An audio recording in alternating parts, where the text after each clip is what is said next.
5월은 정말 아름다운 것 같습니다. 5월은 정말 아름답습니다. 어디를 가나 정말 예쁜 꽃들, 그리고 푸릇푸릇한 나뭇잎들 보면은 5월은 정말 아름답습니다. 여러분도 맞죠? 아름답죠? 네. 어제 모든 준비를 마치고 늦은 오후에 딸과 자전거를 타고 호수공원에 갔습니다. 물론 저희 딸이 자전거를 못하니까 뒷자리에 제가 안장을 하나 만들어 놨고 거기에 앉아서 우리 딸이 제 허리를 잡고 설레이던데요. 네, 25년 만에 여자로 인해서 설레었습니다. 딸이 허리를 딱 잡고 기대면서 그러더라고요. 아빠 너무 행복해요. 오, 네.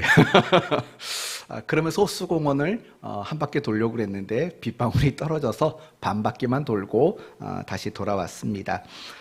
정말 아름답다라고 느껴졌습니다. 정말 보이는 세상이 정말 너무 아름다웠습니다. 그런데 여러분, 우리가 살면서 이 세상에서 우리의 눈으로 볼 수 있는 것은 몇 프로나 될까요? 우리 눈으로 보며 살 수 있는 것들 과연 몇 프로쯤 될 것 같습니까? 고작 3%랍니다.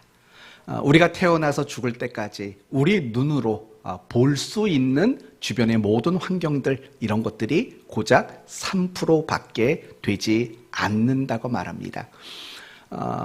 태어날 때부터 대한민국에서 태어나고 외국에 나갔다 오지 못하면 그 많은 세상 보지 못하는 거 아닙니까? 뿐만 아니라 땅속 깊은 곳, 바닷속 깊은 곳, 저 높은 하늘, 그리고 공기, 다양한 종류의 광선, 그리고 미생물들, 이런 것들을 다 합치면 우리가 아무리 평생을 살아도 우리 눈으로 볼 수 있는 것은 고작 3%밖에 되지 않는다는 겁니다. 이 말을 반대로 말하면 우리가 분명히 평생을 살아도 존재하지만 우리 눈으로 보지 못하는 것들이 몇 %라는 겁니까?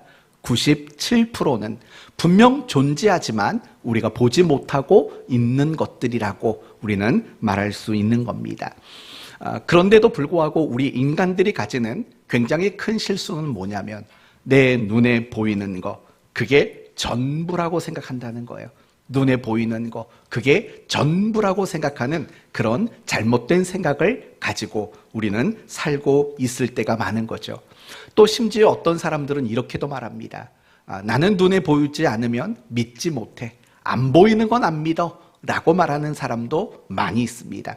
그것 역시도 얼마나 어리석고 무지한 말인지 우리는 알 수 있는 거죠. 왜 그렇습니까? 우리가 평생을 볼 수 있는 게 고작 3%밖에 되지 않는데 내가 보지 않고는 믿지 못한다 라고 말하는 것이 얼마나 어리석고 미련한 이야기이겠습니까? 사랑하는 성도 여러분, 우리가 눈으로 볼 수 있는 것도 있지만 사실은 우리 눈으로 볼 수 없는 것들이 훨씬 더 많은 겁니다. 이 말을 다르게 말한다면 내 눈에 보이는 현실도 있지만 내 눈에 보이지 않는, 그러나 분명히 존재하는 그 현실도 우리에게는 있다라는 겁니다.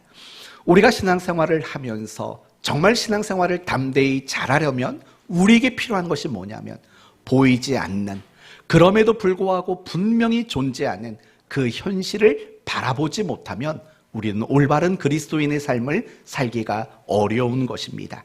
오늘 본문은 지금까지 볼 수 없었던 아주 중요한 현실을 목격한 제자들의 이야기를 우리에게 소개하고 있습니다. 그러므로 오늘 말씀을 통해서 눈에 보이지 않는 현실이 있다라는 사실을 저와 여러분 모두가 깨닫고 그 보이지 않는 현실들을 어떻게 볼 수 있는가를 배우는 그런 시간이 되었으면 합니다. 오늘 본문의 내용은 이미 여러분이 잘 알고 계십니다. 예수님이 3명의 제자를 데리고 한 산에 올라가 기도하시는 장면입니다. 그 3명의 제자가 누굽니까? 베드로, 야고보, 요한, 이렇게 3명의 제자를 데리고 예수님은 기도하러 산에 올라갔습니다. 어떤 일이 일어납니까? 29절을 보면 기도하실 때에 용모가 변화되어 그 옷이 휘어져 광채가 나더라. 예수님께서 가지고 있었던 그 신성의 한 일부분을 나타내서 보여주시는 일들이 일어났습니다. 그때 구약의 인물 두 사람이 등장하죠. 누구죠? 모세와 엘리야입니다. 모세는 무엇을 대표하는 사람입니까? 율법을 대표하는 사람. 그러면 엘리야는 무엇을 대표합니까? 선지자들을 대표하는 사람. 또는 이렇게 말할 수 있습니다. 모세는 율법서를 대표하는 사람이고 엘리야는 선지서를 대표하는 사람이다 라고 말할 수 있습니다. 이 두 사람이 등장하고 그 변형되신 예수님이 이 두 사람과 함께 대화를 하게 됩니다. 그러면 예수님과 이 구약의 두 사람은 어떤 대화를 합니까? 장차 자신이 예루살렘에서 고난을 당하시고 죽으시게 될 일에 대한 이야기를 나누었다고 말합니다. 31절을 보면 영광 중에 나타나서 장차 예수께서 예루살렘에서 별세하실 것을 말할세. 바로 이런 일이 일어났습니다. 그런데 32절을 보시면 이제 제자들에 대한 이야기가 묘사되고 있습니다. 32절 베드로와 및 함께 있는 자들이 깊이 졸다가 온전히 깨어나 예수의 영광과 및 함께 선 두 사람을 보니, 여러분 베드로, 야고보, 요한이 자다가 깨었습니다. 그리고 뭘 봤습니까? 변화되신 예수님, 신성을 나타내신 예수님을 보았고 모세와 엘리야를 보았습니다. 그리고 잠시 후에 34절을 보시면 구름이 와서 그들을 덮는지라. 하나님의 임재를 상징하는 구름이 그들을 덮었습니다. 그리고 그 속에서 무슨 소리가 들렸습니까? 이는 나의 아들 곧 택함을 받은 자니 너희는 그의 말을 들으라 라는 하나님의 음성을 듣게 되었다라는 겁니다. 바로 이것이 오늘 본문의 내용입니다. 과연 예수님께서는 오늘 본문의 이 사건을 통해서 제자들에게 무엇을 가르치기를 원하셨을까요? 또 누가가 이 오늘 본문을 기록하면서 이 누가복음을 읽는 독자들에게 어떤 메시지를 전하기를 원하고 있었을까요? 이 부분을 생각해 보십시오. 우리가 먼저 지난 시간에는 오늘 본문을 통해서 무엇을 보았냐면 예수님은 모세보다 크시고 예수님은 엘리야보다 크신 분이시다. 예수님은 누구시다? 절대자이시다. 절대자이시다. 세상에서 예수님보다 크고 예수님보다 강하고 능하신 분은 세상에 없다. 바로 예수님이 그런 분이시다 라는 걸 살펴봤죠.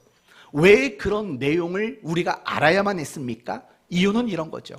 예수님이 예루살렘에 올라가서 고난을 당하시고 십자가에 못 박혀 죽으시는 것, 그 사건은 강압과 또는 누군가에 의해서 마지못해 하는 일이 아니라 예수님 자기 자신이 스스로 선택하신 일이다 라는 바로 그 점을 밝히기 위해서 예수님이 절대자라는 사실을 이 변화산 사건으로 우리에게 소개하고 있다라고 말씀을 드렸습니다.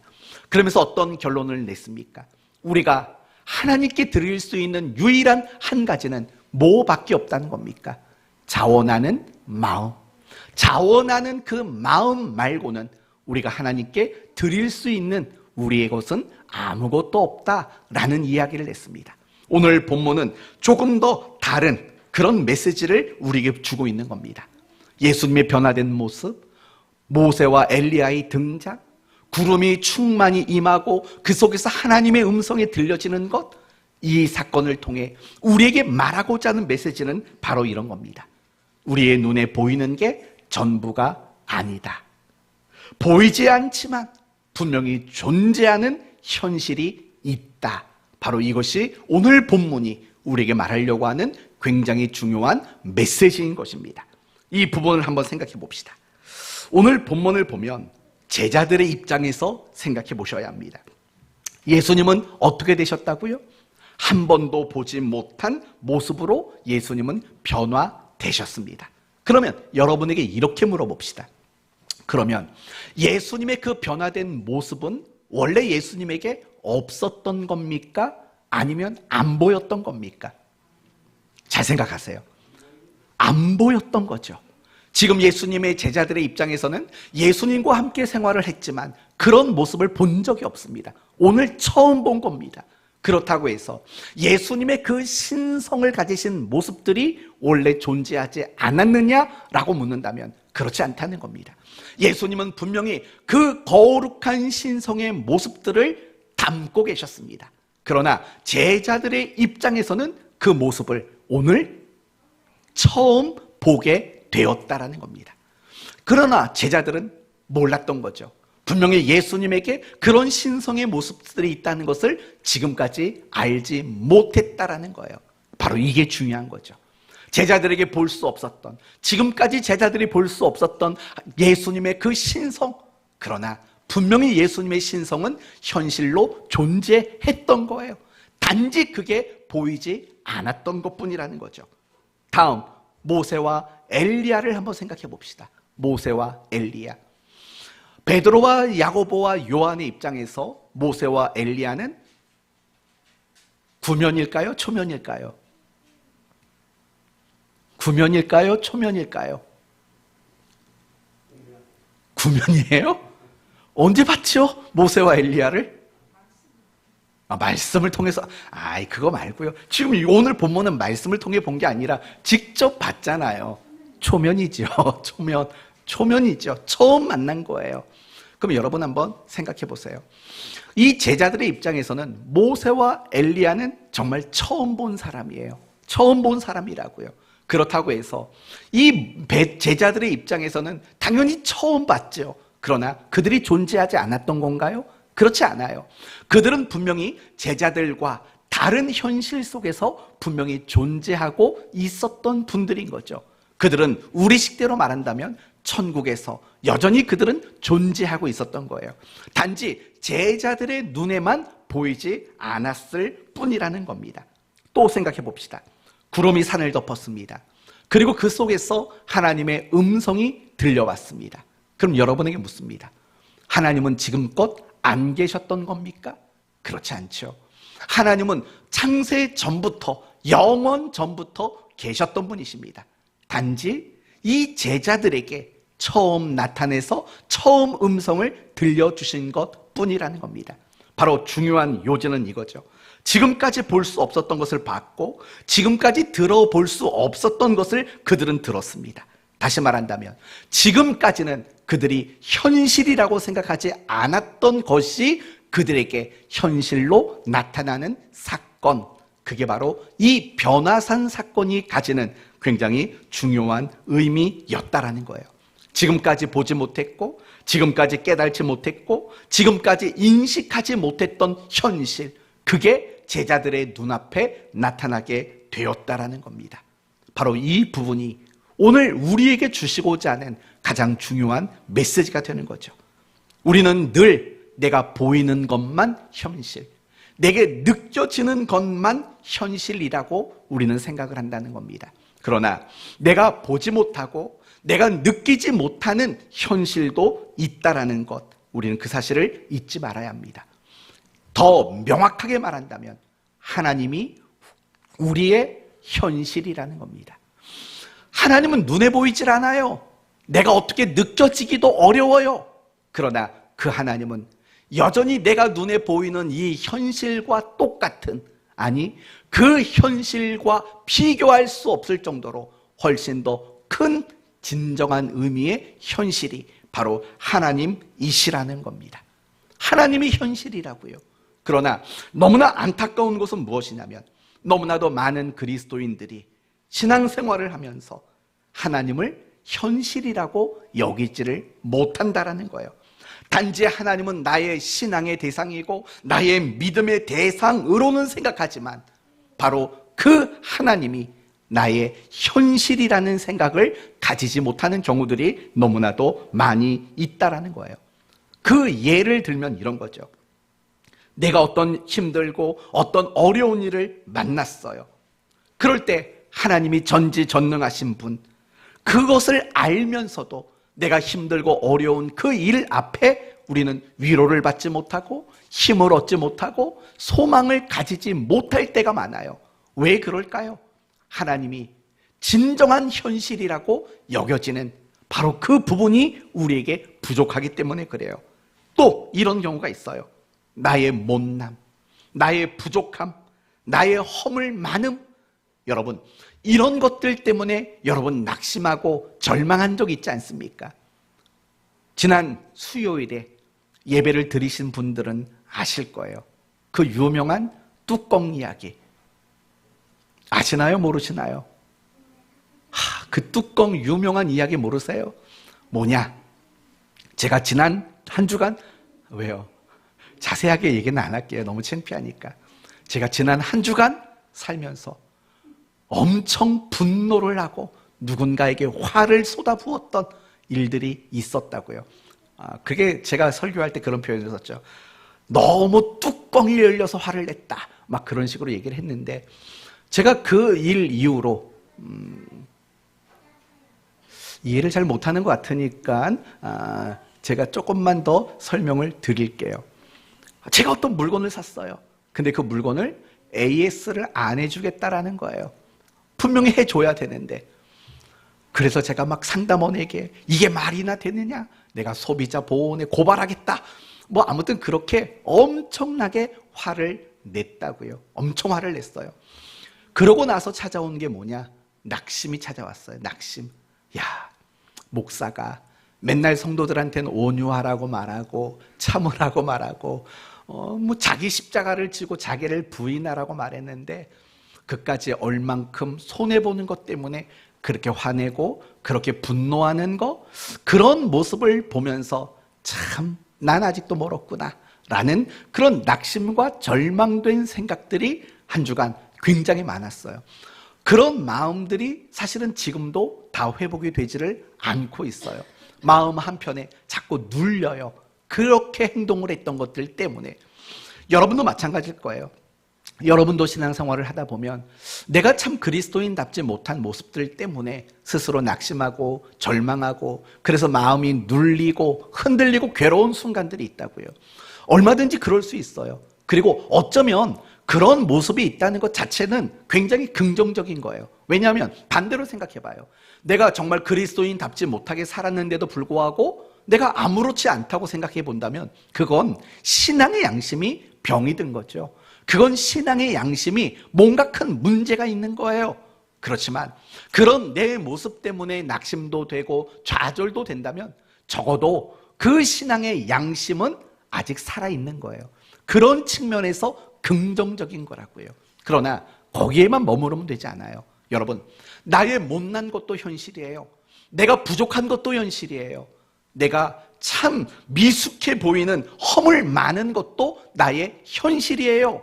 그러나 중요한 것은 그렇게 못나고 부족한 나를 사랑하는 것도 현실이라고요. 내가 그렇게 못났는데, 내가 그렇게 부족한데 하나님이 나를 사랑해 주신다. 그걸 우리는 현실로 여기지 않을 때가 있어요. 나는 실력도 없어요. 나는 아무것도 할 줄 몰라요. 그러나 그럼에도 불구하고 그런 나를 하나님이 쓰시겠다고 하시는 그것을 현실로 생각하지 못할 때가 사실은 너무나도 많다는 거예요. 바로 이 두 가지 측면으로 한번 고민해 보라고요. 내가 힘들고 어려운 일이 있을 때, 하나님은 전지전능하셔 라는 것을 알면서도 위로와 힘이 되지 않는다면 과연 그 하나님을 나는 현실로 여기고 있는가? 나의 못난 것 때문에 낙심하고 그럼에도 불구하고 나를 사랑하시고 나를 쓰시기 원하시는 하나님이라는 현실을 인정한다면 나의 못난 것 때문에 그렇게 끝까지 지치고 주저앉아만 있겠는가? 한번 이 부분을 생각해 보시자고요. 어쩌면 우리의 모습을 보면 힘들고 어려운 그 순간 속에서 우리는 위로와 소망을 얻지 못하는 그 모습이 결국은 하나님을 나의 현실로 여기지 못하는 바로 그 모습일 수 있다는 거예요. 나의 못난 것, 그러나 그럼에도 불구하고 나를 사랑하고 나를 쓰시겠다 원하시는 그 하나님이라는 분을 현실로 여기지 못하면 우리는 어떻게 된다고요? 우리는 늘 나의 못난 것 때문에 낙심하고 절망하는 그 자리에 있을 수밖에 없다라는 거예요. 만약 내 모습 속에 그러한 모습들이 남아있다면 그게 뭐냐고요? 바로 하나님은 우리의 신앙의 대상이기는 해요. 우리의 믿음의 대상이기도 해요. 그러나 그분은 어쩌면 나에게는 현실로 받아들여지는 분은 아닐 수도 있다라는 거예요. 바로 이 부분을 우리가 생각하자고요. 지금 이 부분, 하나님이 나의 신앙의 대상에만 머물러 있는 분이 아니라 그분이야말로 내가 이 땅을 살면서 보고 느끼고 경험하는 그 다양한 현실과 마찬가지로 하나님도, 그리고 그분이 나에게 주신 모든 약속의 말씀도 바로 현실이라고 여길 줄 아는 바로 그런 그리스도인이 되라고 오늘 본문이 우리에게 이런 가르침을 주고 있다라는 겁니다. 사랑하는 성도 여러분, 하나님은 현실이시라는 거 알고 계십니까?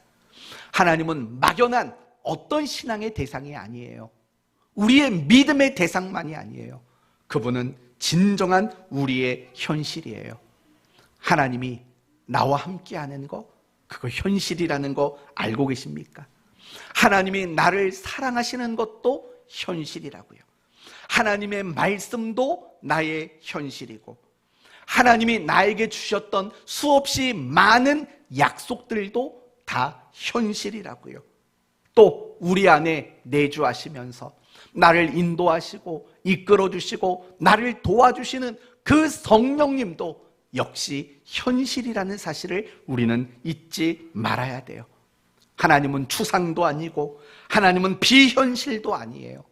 하나님은 여러분이 보고 느끼는 그 현실과 똑같은, 그러나 그 현실보다 더 크고 그 현실보다 더 높으신 진정한 현실이라는 사실을 우리 모두가 확신할 수 있는 그런 성도 여러분 모두가 되시기를 바랍니다. 바로 이 부분이 우리의 실수라는 거예요. 세상의 많은 사람들은 보이는 게 전부다, 나는 보지 않으면 못 믿는다 라고 말하는 실수를 저지르듯이 우리 그리스도인들 역시도 성경을 통해서 또 설교를 통해서 말씀을 배우고는 있지만, 그래서 많은 말씀들을 알고는 있지만, 그러나 그 하나님을 우리는 현실로 받아들이지 않는 그런 신앙생활을 할 때가 사실은 너무나도 많이 있다라는 거예요. 우리는 항상 이 부분을 점검하셔야 돼요. 여러분이 살면서 겪게 되는 현실, 그게 전부가 아니거든요. 우리 눈에 안 보여요. 때로는 느껴지지 않는 순간들이 훨씬 더 많아요. 그러나 그 하나님이, 그리고 그 하나님이 나를 향해 주신 약속의 말씀들이 사실은 현실이거든요. 그 하나님을 현실로 받아들이는 일, 그 일이 대단히 중요한 일인 것입니다. 그렇다면 그 다음 단계로 이제 한번 넘어가 봅시다. 왜 예수님께서는 제자들에게 보이지 않았던 현실들을 보여주신 이유가 뭘까요? 또 누가가 이 누가복음을 통해서 우리들에게 보이지 않았던 것들을 현실로 나타내고 보여주는 이유는 과연 무엇일까요? 바로 이유는 이런 거죠. 그런 현실을, 그 현실을 보고 붙잡고 확신해야 할 때, 그래야지만 예수님이 제자들에게 말씀하셨던 내용이 있지 않습니까? 아무든지 나를 따라오려거든 자기를 부인하고 자기 십자가를 지고 나를 따를 것이다. 이게 가능해지기 때문에 그렇습니다. 우리가 정말 보이지 않는 하나님을, 그리고 그분이 주신 약속을 현실로 받아들이지 않으면 아무도 나를 따라오려거든이라는 그 말씀에 우리 모두는 응답할 수 없게 될 수밖에 없는 겁니다. 당연한 거 아니겠습니까? 눈에 보이는 현실만 현실로 여긴다면 어떻게 자기를 부인하고 자기 십자가를 지고 예수님을 따라가는 일들을 할 수 있겠습니까? 할 수 없는 겁니다. 그러나 반대로 생각해 보면 하나님과 그분의 약속의 말씀을 현실로 인정하고 받아들이게 될 때 우리가 걷지 못했던 그 길을 걸을 수 있게 되는 거고, 우리가 하지 못했던 그 일들을 비로소 할 수 있는 강하고 담대한 그리스도인들이 될 수 있다라는 거예요. 구약 성경을 보면 오늘 본문과 대단히 비슷한 본문이 하나 있습니다. 바로 이사야서 6장의 말씀입니다. 내용은 이런 겁니다. 이렇게 시작을 합니다. 우시야 왕이 죽던 해에. 이사야서 6장 1절은 우시야 왕, 그 당시 이스라엘을 통치하고 있던 왕이 죽었던 해라고 이야기를 하고 있습니다. 여러분 한번 생각해 보십시오. 만약 우리나라 이 대한민국의 대통령이 오늘 죽는다면 나라가 어떻게 될 것 같습니까? 나라가 어떻게 될까요? 분명히 비상사태를 선포할 겁니다. 그리고 전국에 있는 모든 군인들이 전쟁을 준비하는 태세로 바뀌게 될 겁니다. 왜냐하면 무슨 위급한 일이 일어날지 모르기 때문에 그렇습니다. 오늘날에도 한 나라의 리더가 죽는 것만으로도 굉장히 위험하고 굉장히 심각한 그런 상황이 만들어집니다. 그렇다면 여러분, 수천 년 전에 이 고대 사회에서 한 나라의 임금, 왕이 죽었다면 얼마나 심각하고 얼마나 위기 상황이었을 건지 우리는 충분히 짐작할 수 있을 겁니다. 바로 이사야서 6장은 그렇게 시작합니다. 우시야 왕이 죽던 해에 라고 시작이 되는 겁니다. 그런 순간에 이사야 선지자가 이렇게 말합니다. 주님, 내가 여기 있습니다. 나를 보내십시오. 나를 쓰십시오. 라고 하나님 앞에 소명을 확인하고 있는 장면이 등장합니다. 근데 그때 하나님이 이사야 선지자에게 했던 말이 뭔지 아십니까? 이런 말을 합니다. 너가 말해도 듣지 않고 깨달지 못할 것이다. 여러분, 이게 얼마나 충격적인 말입니까? 온 나라가 범죄하고 죄악 가운데 있습니다. 그래서 이사야 선지자가 말합니다. 내가 그들에게 가겠습니다. 내가 그들에게 가서 하나님의 사랑을 전하고 그들을 바른 길로 인도하겠습니다라고 이사야가 이야기한 겁니다. 그때 하나님이 말한 거죠. 네가 가서 아무리 말해봐라. 들을 것 같니? 네가 가서 아무리 외쳐봐라. 그들이 깨달을 것 같니? 못 깨닫고 안 들을 거다 이야기합니다. 그러면서 더 무서운 말을 합니다. 이런 말을 해요. 내가 그렇게 만들 거다. 여러분, 이사야 선지자를 부르신 하나님이 가서 전하고 외쳐도 듣지도 않고 깨달지도 못할 거라고 말합니다. 그 이유가 뭐냐면 내가 그렇게 만들 거라는 겁니다. 그러면서 마지막에 무슨 말을 하냐면 내가 이 나라를 망하게 할 것이다 라고 이야기를 합니다. 여러분, 그렇다면 굳이 이사야 선지자를 부르실 이유가 없는 거 아닙니까? 그리고 이사야 선지자의 입장에서 생각해 보십시오. 얼마나 맥 빠지는 일입니까? 내가 선지자로서 사역을 한번 잘 해보겠다 마음을 먹었는데 너가 아무리 열심히 해도 소용없어. 쓸모없는 짓이야.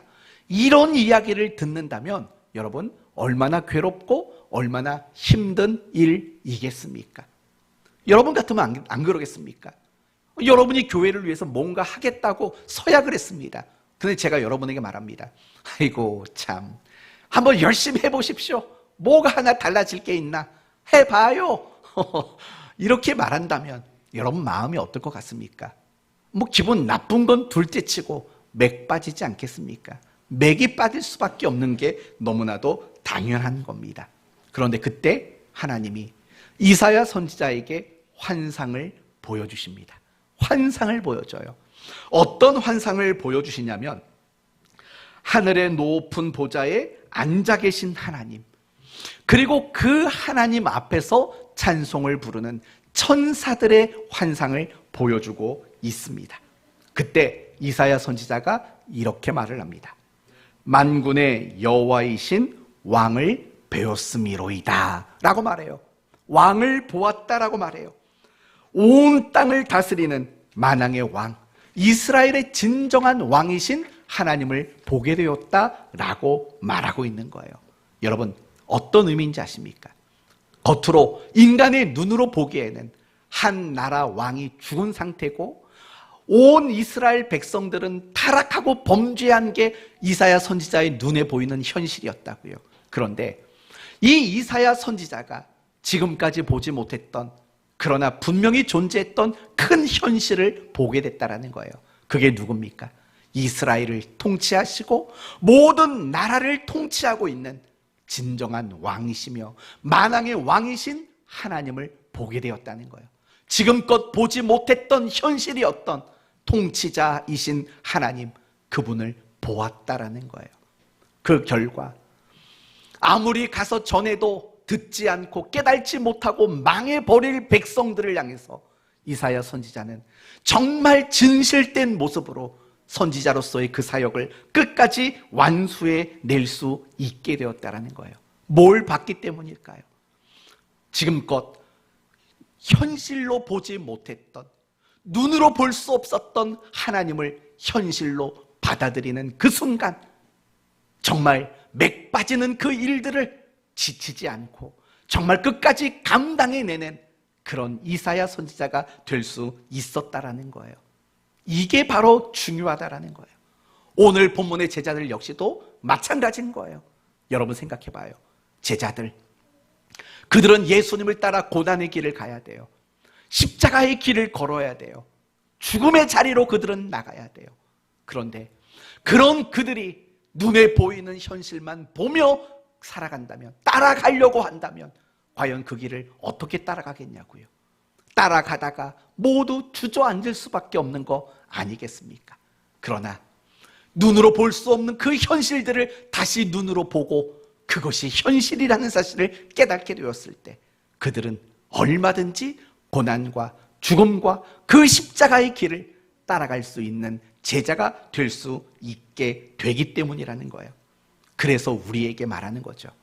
눈에 보이지 않는 그 현실, 정말 그 현실을 볼 때 우리는 강하고 담대한 그런 그리스도인이 될 수 있다라는 것을 우리에게 말해주고 있는 거예요. 사랑하는 성도 여러분, 하나님이 현실이라는 사실을 받아들일 수 있어야 돼요. 하나님의 그 약속의 말씀이 또한 현실이라는 사실을 우리는 인정할 수 있어야 돼요. 그게 여러분의 신앙의 수준과 실력을 결국은 결정하게 되는 거예요. 민수기 13장 말씀을 보면 12명의 정탐꾼의 이야기가 나와요. 그리고 40일간 가나안 땅을 정탐하고 돌아와요. 모두가 너무 좋은 땅이라고 말을 해요. 그러나 10명은 말해요. 우리는 그들 앞에 정말 메뚜기 같아 보일 수밖에 없다고. 그러면서 그 땅은 절대 못 들어간다라고 악평을 한다고요. 그러나 2명은 우리는 얼마든지 그 땅을 얻을 수 있을 것이라고 소망의 말을 한다고요. 무엇이 그렇게 다른 차이를 만들었는지 아세요? 10명은 눈에 보이는 현실만 본 거죠. 와, 그 사람들 다 막 안악자손들, 엄청 키가 크고 강하고 엄청 센 무기를 가지고 있고 숫자도 많고 눈에 보이는 현실만 받아들였기 때문에 그래요. 그러나 여호수아와 갈렙이라는 이 두 사람은 달라요. 그들은 하나님을 현실로 받아들인 거죠. 그 땅을 너희가 취하리라 말씀하시고 약속하신 그 약속의 말씀도 그들에겐 현실이었던 거죠. 그러니 비록 인간적으로 볼 때, 사람의 눈으로 볼 때는 이길 수 없고 취할 수 없는 땅이지만 얼마든지 취할 수 있다고 말하는 믿음의 고백과 선언이 나올 수 있게 된 거예요. 하나님을 현실로 받아들이느냐 받아들이지 못하느냐가 이걸 결정한다라는 거예요. 또 얘기해 볼까요? 열왕기상 6장을 보시면 아람 군대가 엘리사가 살고 있었던 도단성을 포위하는 장면이 나와요. 아시나요? 아시죠? 네. 그러면 왜 아람 사람들이 도단성을 포위했을까요? 이유는 이런 거예요. 엘리사를 죽이려고 했던 거예요. 그러면 엘리사를 왜 죽이려고 했을까요? 엘리사가 죽어야만 아람이 이스라엘을 이길 수 있다고 생각한 거예요. 이게 또 무슨 얘기예요? 이런 뜻인 거죠. 아람 군사들이 자기들끼리 모여서 작전회의를 해요. 우리 언제 어디로 이스라엘을 침공하자. 근데 신기하게도 엘리사는 그걸 다 꿰뚫어 아는 거예요. 그리고 나서 왕에게 말해요. 왕이시여, 몇 월 며칠 이쪽으로 아람 군대가 쳐들어옵니다. 준비하십시오. 그 준비를 꼼꼼히 다 해놓으니까 아람이 아무리 침략을 해도 지질 않아요. 백전백승인 거예요. 그러니까 아람 사람들이 너무 이상한 거예요. 자기들이 비밀리에 작전을 짜고 공격을 했는데 다 알아채고 대비를 하니까 도무지 이해가 안 되는 거예요. 그러던 순간 누군가가 이런 말을 해요. 이스라엘 나라에 있는 엘리사가 우리의 작전을 미리 다 알고 있습니다 라고 말을 하는 거예요. 그러니까 왕이 명령하는 거죠. 가서 엘리사를 잡아와라, 죽여라 라고 명령을 하는 거예요. 그래서 엘리사가 살고 있는 도단이라는 작은 성에 아람 군대가 포위를 한다고요. 엘리사를 잡으려고. 그 장면을 누가 제일 먼저 목격했냐면 엘리사의 사환, 이름이 뭐죠? 게하시. 일본 사람이었나 봐요. 게하시예요, 게하시. 일본 사람은 아니었겠죠. 네, 게하시가 먼저 그걸 보고요, 눈이 뒤집어집니다. 그리고 이제 나 죽었소. 두려움과 절망에 빠지게 돼요. 그러자 엘리사가 봅니다. 그런데 엘리사는 하나도 겁이 나질 않아요. 왠 줄 아세요? 엘리사는 뭘 봤을까요? 그 아람 군대, 도단성을 포위한 아람 군대를 또 포위한 하나님의 군대, 하나님의 영적인 군대를 보는 거예요. 그러니까 엘리사는 하나도 겁날 게 없고 하나도 두려운 게 없는 거예요. 여기서 우리가 알 수 있는 게 뭔지 아세요? 게하시는요, 눈에 보이는 현실만 현실로 받아들이는 거예요. 그러니까 어떤 일이 생길 때마다 두렵고 염려가 되고 걱정이 되는 거예요. 그러나 엘리사는 비록 인간의 눈에는 보이지 않아 보이는 것들이지만 그것을 현실로 인정하고 깨달을 때 그는 더 이상 염려와 두려움의 문제에 그는 사로잡히지 않을 수 있었다라는 거예요. 이처럼 정말 하나님과 그분의 약속의 말씀을 현실로 받아들인다는 거, 인정한다는 거, 깨닫는다는 거, 그건 너무 중요한 이야기예요. 하나만 더 이야기해 봅시다. 바울은 붙잡혀서 결국 로마로 가게 돼요. 로마로 가기 위해서 바울은 배를 타요. 무슨 배를 탑니까? 알렉산드리아라는 배를 탄다고요. 그 배에는 몇 명이 있었냐면 276명이 있었어요. 바울을 포함해서 276명. 그런데 어느 순간 유라굴로라는 광풍이 일어요. 그래서 배가 파선하게 돼요. 모두가 바다에 빠져 몰살하기 직전이 되고 말았어요. 사람들은 이제 죽음을 직감하고 음식도 먹지 못하고 두려움에 빠졌어요. 그런데 바울은 밥을 참 잘 먹었어요. 밥을 잘 먹었어요. 저랑 참 비슷한 것 같아요. 저도 속상하고 힘든 일이 있어도 밥은 왜 이렇게 잘 들어가는지. 바울이 그랬다고요. 유독 그 한 사람만 아무런 두려움 없이 음식을 먹어요. 그리고 사람들에게 말하죠. 여러분도 드십시오 라고 말을 한다고요. 어떻게 그런 차이를 만들 수 있을까요? 그들이 처한 현실은 사실은 똑같잖아요. 배 위에, 바다 한가운데 풍랑이 일어서 배가 깨져서 곧 죽을 상황, 똑같은 현실이잖아요. 근데 바울은 평안했다고요. 이유가 뭘까요? 바울에게는 하나님이 주신 약속이 있었어요. 그 약속이 뭐죠? 너는 로마에 갈 것이다 라는 약속. 그 약속이 바울에게는 현실이었던 거예요.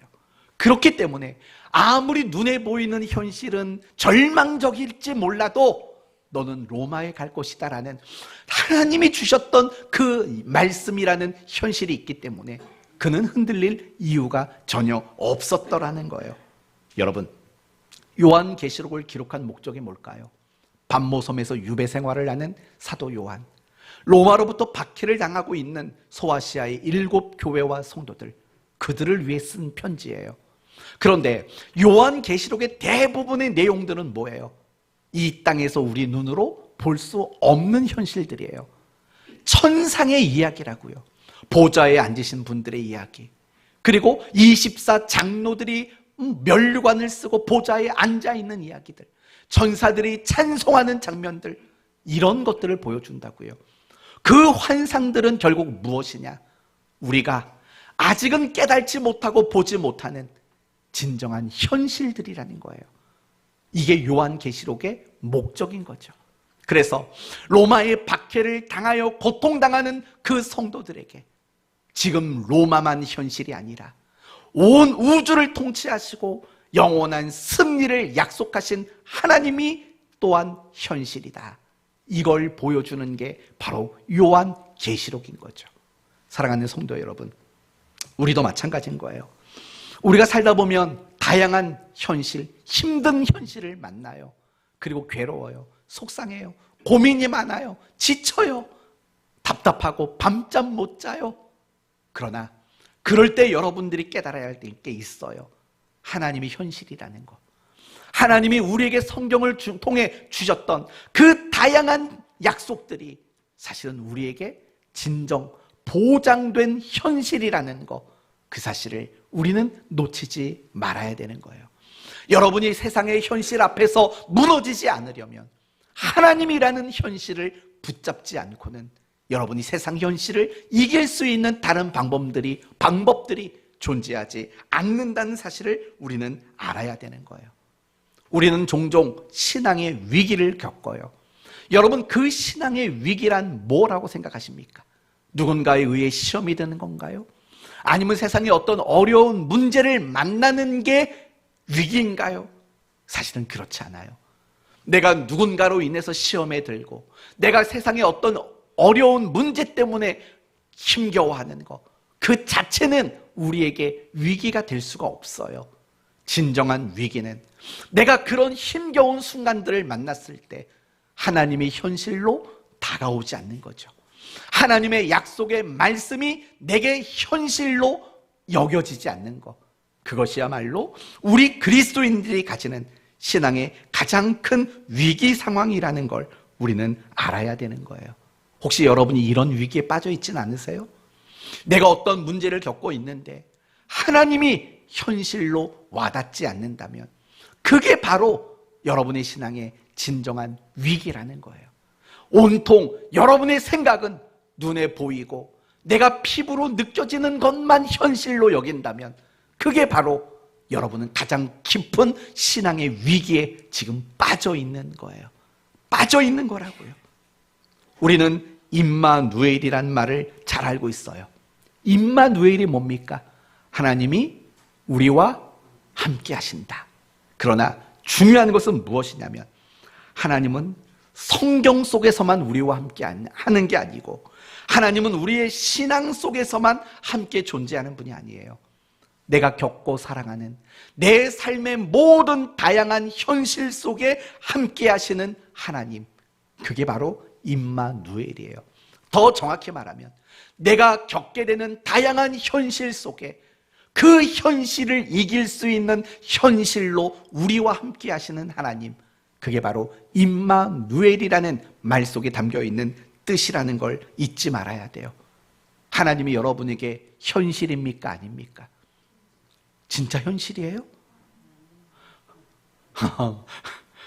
하나님이 우리에게 주신 약속의 말씀들이 정말 현실입니까? 아닙니까? 진짜예요? 나중에 딴 얘기하면 안 돼요. 막상 어려운 일을 겪으면 하나님이 현실이 아닐 수가 있지 않겠습니까? 그러면 안 되는 거예요.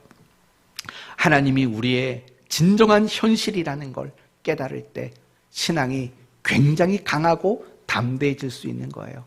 우리가 신앙이 약해지는 순간은 늘 그 순간이에요. 하나님이 분명히 신앙 속에는 존재하는 분이신데 성경 속에는 가득 차 있는 분이신데 그분이 현실로 받아들여지지 않고 현실로 내 삶에 여겨지지 않는 그 순간들이 분명히 온다라는 거예요. 그럴 때마다 다시 하나님과 그분이 주신 약속의 말씀들을 현실로 붙잡는 일, 그게 굉장히 중요한 신앙의 모습이라는 거예요. 현실 파악을 좀 하셔야 돼요. 현실 파악. 보이는 현실이 다가 아니라 보이지 않지만 우리 눈에 보이는 현실보다 더 큰 진정한 현실, 하나님, 그분을 현실로 인정하고 파악할 때 우리는 신앙의 담력을 얻을 수 있게 된다라는 거예요. 그런데 문제가 있죠. 도대체 보이지 않는 현실을 어떻게 우리는 보고 받아들일 수 있을까? 방법은 딱 하나밖에 없어요. 보이지 않는 현실을 우리가 보고 인정하는 유일한 방법, 뭘까요? 오직 믿음이에요. 오직 믿음. 오직 믿음으로만 우리는 하나님이라는 현실을 보고 바라볼 수 있게 돼요. 히브리서 11장 1절 잘 아시죠? 뭐죠? 믿음은 바라는 것들의 실상이요 보지 못하는 것들의 증거니. 여러분, 바라고 보이는 것이라고 말해요. 믿음은요, 어떤 측면에서는 우리의 시선이에요. 우리의 관점이 사실은 믿음인 거예요. 우리가 세상을 살면서 눈에 보이는 것만 시선을 두고 눈에 보이는 것에 우리가 관점을 두고 생각을 한다면 그건 믿음으로 사는 게 아닌 거죠. 안 보이지만, 어떤 증거도 찾아 보이는 것 같지 않지만 내가 하나님을 현실로 바라보는 시선, 관점, 그게 바로 믿음이라는 거예요. 우리에게 필요한 거는요, 그런 시선이 필요한 거예요. 하나님이 현실이라고 여겨지는 그 시선과 그 안목이 필요한 거예요. 이건 어떻게 얻을 수 있을까? 우리는 기도하셔야 돼요. 도단성에 계하시는 이런 안목과 시선이 없었어요. 그때 그에게 그 시선을 열어준 엘리사가 어떻게 열어주었는지 아십니까? 기도를 통해서. 하나님, 이 종이 보게 하시옵소서 라고 그 시선과 안목이 생기도록 기도했다라는 거예요. 우리도 똑같은 거예요. 하나님, 믿음의 눈을 갖게 해주십시오. 보이진 않지만 그 하나님을, 그 하나님의 약속의 말씀을 볼 수 있는 그런 시선을, 그런 관점을 하나님 내게 주십시오 라고 우리는 기도해야 돼요. 그거 말고도 말씀을 묵상하는 일, 그리고 그 묵상한 말씀을 내게 적용하는 일, 그리고 그 말씀대로 내가 순종하는 일, 그 일들을 통해서 우리는 비로소 보이지 않는 하나님을 현실로 볼 수 있는 그런 시선과 관점을 우리는 가질 수 있게 될 것입니다. 이제 오늘 말씀을 마치겠습니다. 눈에 보이는 게 전부가 아닙니다. 사실은 우리 눈으로 보지 못하지만 존재하는 것들이 훨씬 더 많습니다. 특별히 하나님, 그리고 그분의 말씀이야말로 우리 눈에 보여지지 않지만 가장 큰, 가장 진정한 현실이라는 사실을 우리는 인정해야 합니다. 그것을 위해서 필요한 것은 믿음의 안목인 겁니다. 이 믿음의 안목은 오직 우리가 말씀과 기도 가운데 붙들려 있을 때에만 보여줄 수 있고 가질 수 있게 되는 것입니다.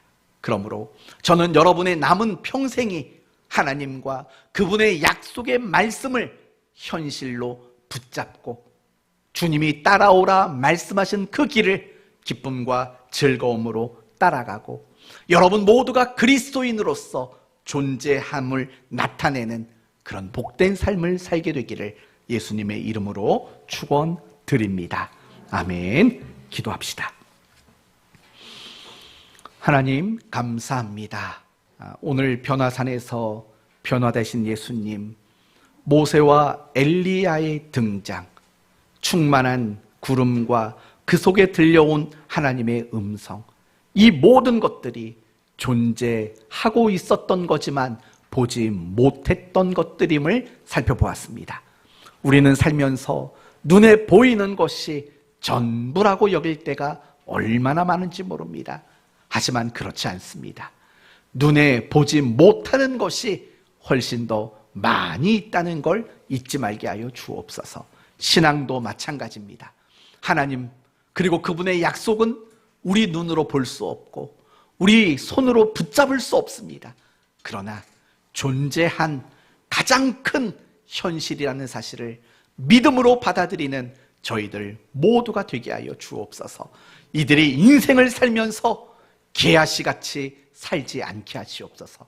눈에 보이는 것 때문에 두려워서 벌벌벌 떨며 절망하고 낙심하는 인생 되지 말게 하시고 엘리사처럼 믿음의 눈으로 현실이신 하나님을 바라보며 담대히 살아가는 우리 성도들 모두가 되게 하여 주옵소서. 믿음의 눈이 감겨져 있다면 열려지게 하여 주옵소서. 믿음의 시선이 없다면 그 믿음의 시선을 말씀과 기도 안에 되찾을 수 있도록 도와주시옵소서. 이 한 주간 하나님을 현실로 받아들이는, 인정하는 한 주간이 되게 하여 주옵소서. 예수님의 이름으로 기도 올리옵나이다. 아멘.